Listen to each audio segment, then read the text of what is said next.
Hi guys, magandang araw sa inyong lahat muli. And mayroon na naman kaming isi-share na naman sa inyo na aming nabiling bed frame. Ito ay bubuksan lang namin. Ito naman ay hindi siya di-assemble. So ang ano naman dito, ang pinagkaiba naman dito is natutupi. Ang size pala na binili namin ay double.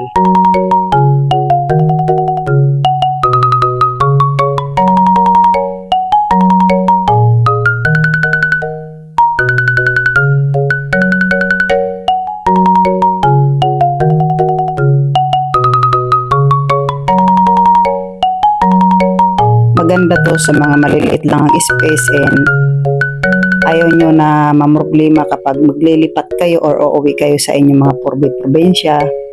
Maganda to kasi natutupi siya and pwede nyo siya itupi pagkatapos nyo gamitin para tipid space, diba?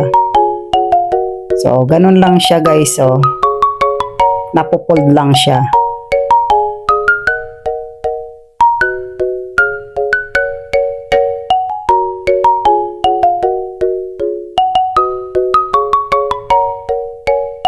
Ayan. So, ang kulang na lang na ilalagay namin dyan ay ang foam.